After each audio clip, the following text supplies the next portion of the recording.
Live right here on this Wednesday on the early line, and Olympic action is now officially underway. The first matches at the 2024 Summer Olympics have begun as men's soccer is on the pitch over in France. So to get you set for not only what we are going to see as all 16 nations that are involved in men's Olympic soccer play their opening match today, but the entirety of the Summer Olympics in Paris, Kyle Bonn of the Sporting News joins us here live on this Wednesday morning. Kyle, we appreciate the time. Thank you for being here on this Wednesday on the early line.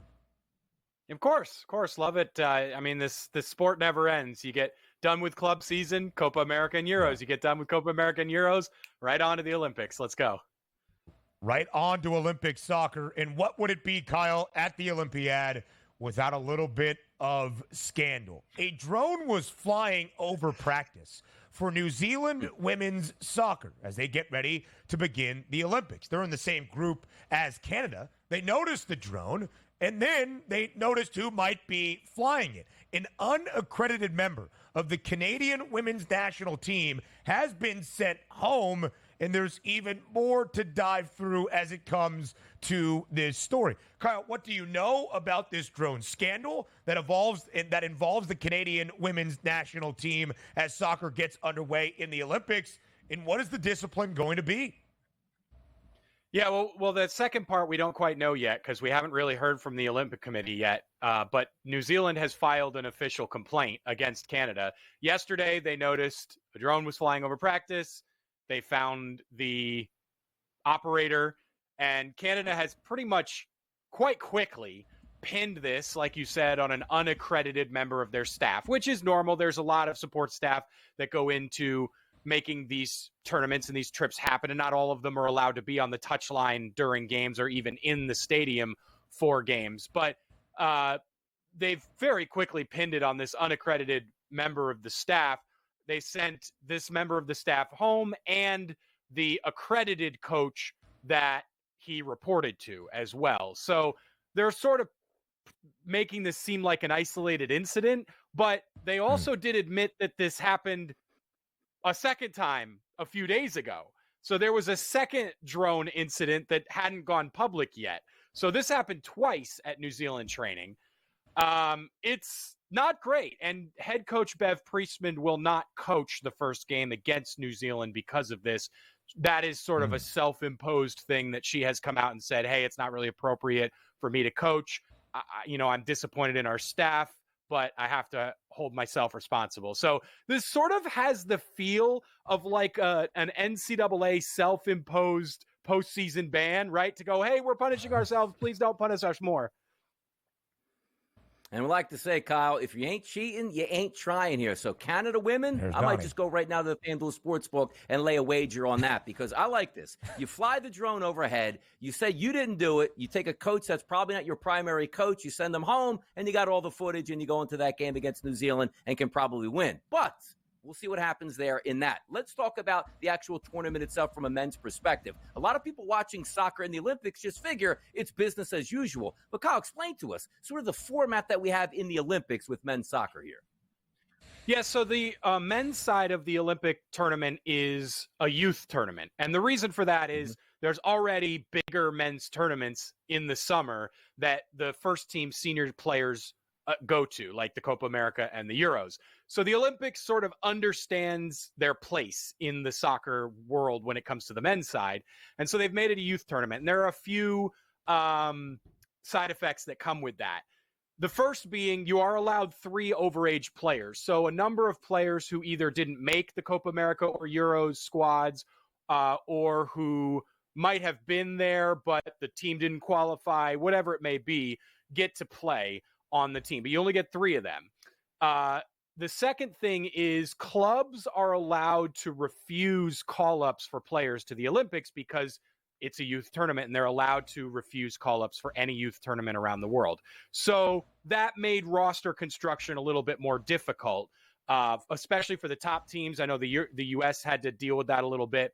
So the players that are at the Olympics are kind of a mishmash of not your best youth players, but almost your best youth players, and then a mix of a few veterans who aren't first team quality, but just below that.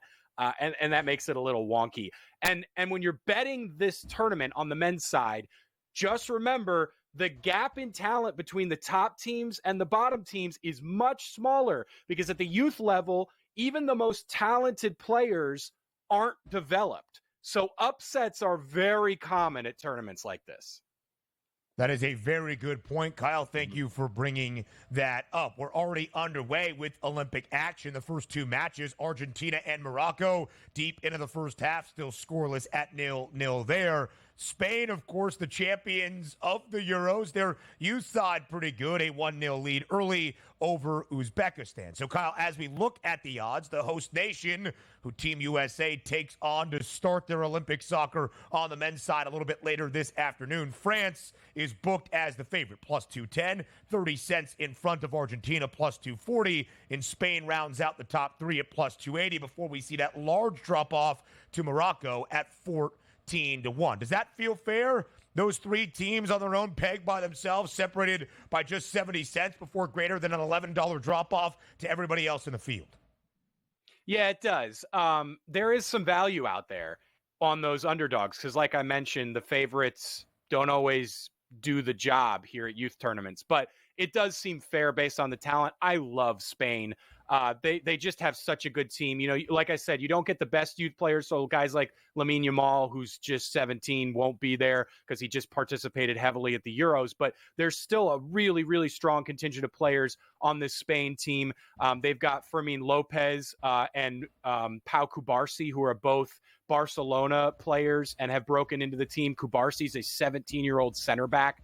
Just a ton of young talent on that Spain team. The host bump is real, so France should make it deep into this tournament.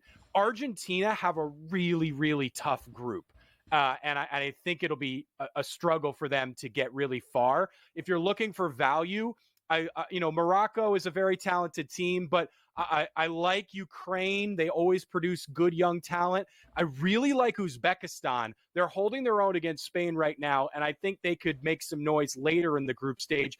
They've got a really good overage striker in Shomotarov, who plays for Roma, has been injured for a lot of the past year and a half, but is finally healthy, and they've brought him to the Olympics as sort of a leader, really good goal scorer. And so I think Uzbekistan could make some noise if you're looking for a really big long shot. Team USA to win this tournament, a plus 2,400 price, but they do have their opener today this afternoon at 3 p.m. Eastern, Kyle. If we take a look there, France, moneyline favorite, minus 240. If you take the United States, it's a plus 600, and the draw option at a plus 360. What are the expectations for the U.S., and also, what can we anticipate from today's game? Yeah, the U.S. will be expected to make it out of the group, but I don't know if they will. The roster is really uninspiring. A couple of guys got left home, a few because of club refusals. I know Diego Luna wasn't even called up, which is mind-boggling. He's having an unreal season for Real Salt Lake in MLS right now. But it's just an uninspiring roster. They had to pull both starting center backs from the overage pool. So Miles Robinson and Walker Zimmerman will both be starting at center back for the U.S. I just don't see it. They're so overmatched against some of these other good teams like France. They beat France in a friendly a few months ago, but it was a skeleton France squad. I just don't see it happening for them. They're not going to make it that far. The host nation, the French, very heavily favored in this opening match. Yeah. We were supposed to make it out of the group at Copa America 2. We didn't do that. But now, Kyle, we can't even blame Greg Berhalter. So who knows what we'll have for the Americans at the Olympic Games. Kyle Bonn of Sporting News joining us here. You'll see him throughout these 2.5 weeks over in Paris to get us set for everything we need to know at the Olympic Games. Kyle, we appreciate the time.